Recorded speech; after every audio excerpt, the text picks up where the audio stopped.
I now give the floor to Ms. Rosemary A DiCarlo. Thank you. Mr. President, it's with great concern and sadness that I brief the Council this evening on the unfolding dangerous situation in and around Ukraine. In his statement today, the Secretary General was clear. The Secretary General considers the decision of the Russian Federation to recognize the independence of certain areas of the Donetsk and Luhansk regions to be a violation of the territorial integrity and sovereignty of Ukraine and inconsistent with the principles of the Charter of the United Nations. We very much regret this decision, which risks having regional and global repercussions. We also regret the order to deploy Russian troops into eastern Ukraine, reportedly on a peacekeeping mission. These developments follow the decision to order a mass evacuation of civilian residents of Donetsk and Luhansk into the Russian Federation.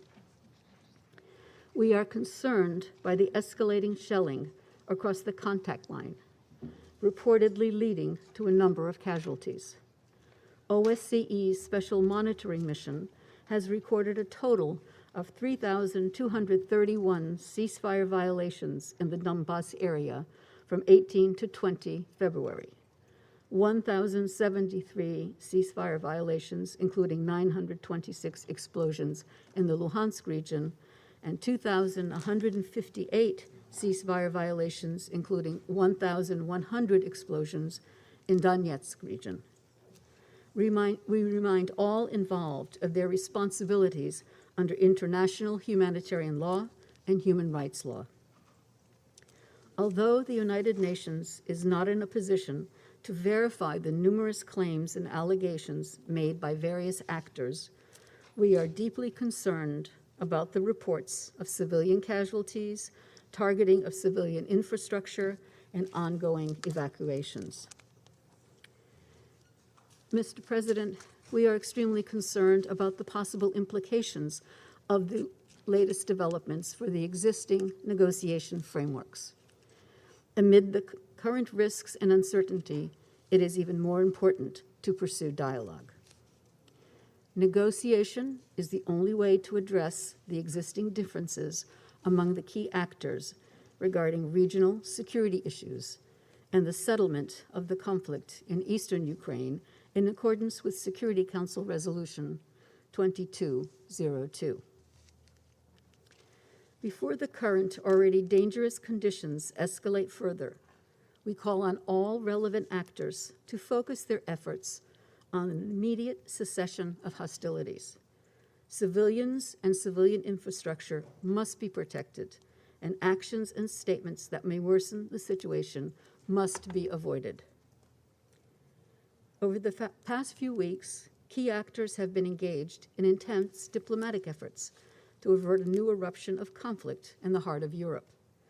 The Secretary General fully supports these efforts and has deplored even the possibility that a new conflict could break out.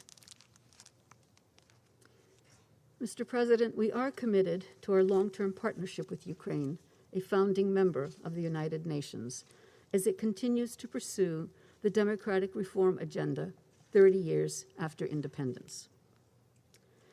And once again, we reiterate the full commitment of the United Nations to the sovereignty, independence, and territorial integrity of Ukraine within its internationally recognized borders, according to General Assembly resolutions.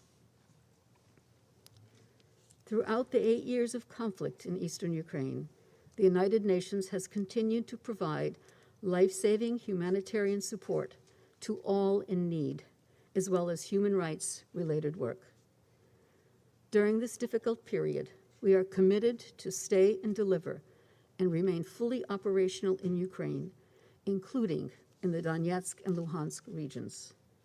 The safety and security of our staff must be respected by all parties. Mr. President, the next hours and days will be critical. The risk of major conflict is real and needs to be prevented at all costs. I can assure you of the full commitment of the Secretary General to work toward a diplomatic resolution of the current crisis. Thank you, Mr. President.